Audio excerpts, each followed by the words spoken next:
Hey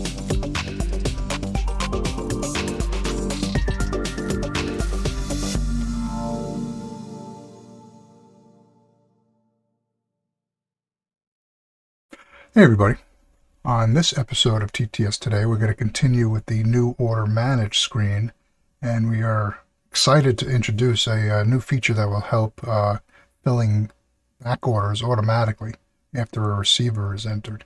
We have the ability to enter a transaction number, and then the system will automatically show you all back orders that can be filled based on that transaction number. So let's head over to the order manage search screen that we talked about in the last video and show you this new feature. See you there. All right, so to demonstrate this autofill on a receiver, let's go over to receive some stock first. So I'm going to head over to the inventory receipt.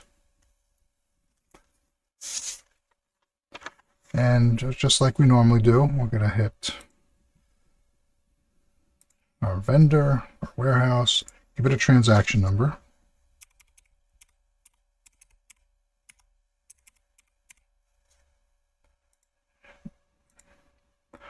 And let's add our items. So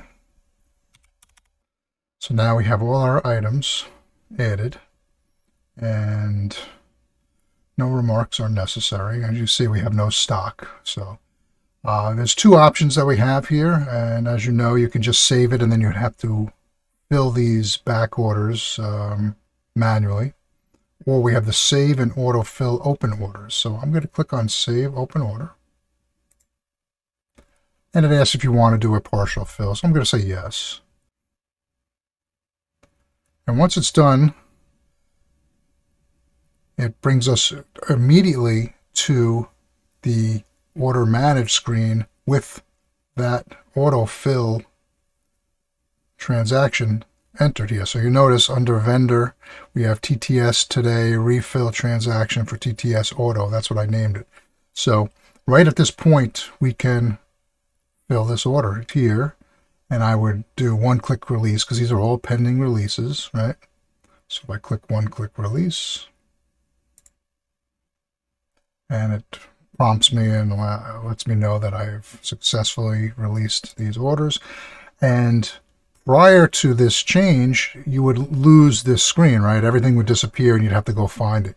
So what we've done here is, since we have the search filters built in now it's showing you status of all based on this transaction. So that's why this screen remains here. So now we're pending verification.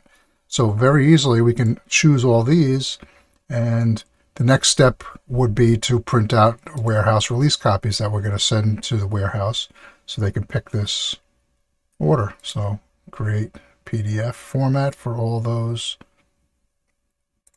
orders.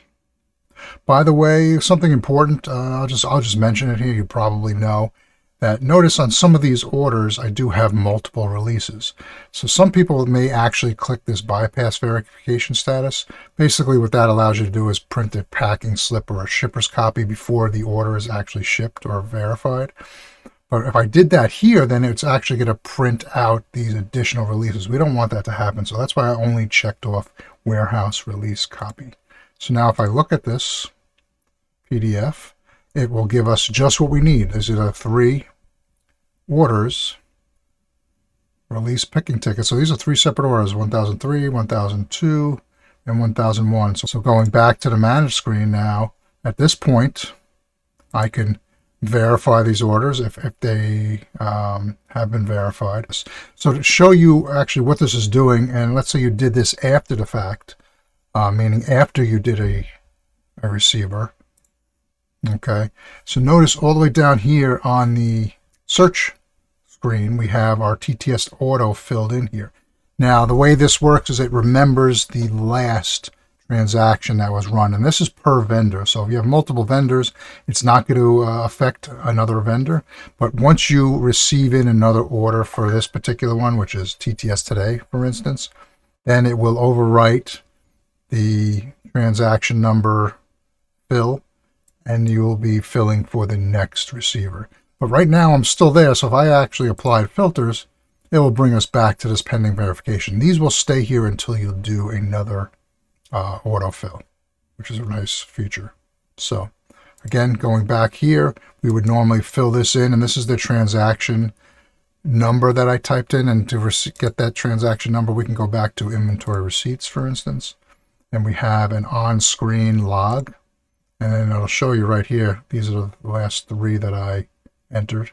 I could just copy this, and this way I'll have it, and then I can just jump back in. By the way, I don't know if I mentioned this in the last video, but you can just jump back into the orders by going to search orders. You don't have to go to the manage screen, and that will bring you to the same screen here. So now I can type in this autofill, make sure there's no spaces in there. I don't need anything else because it knows based on this name, and I do search, and it brings us back to those pending verification. So again, this will stay here until we do another receiver for this particular vendor, which happens to be TTS today. And that's it. That is a much easier way to fill your back orders now that we have that transaction number.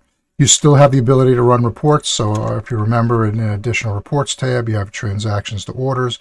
We can go in here and we can generate a report if you want to do it manually. But this new feature allows you to do and fill back orders much quicker, much easier, without much fuss at all. So hope you get a lot of use out of that new feature. And again, thanks for watching TTS Today, and we'll see you in the next one. Goodbye.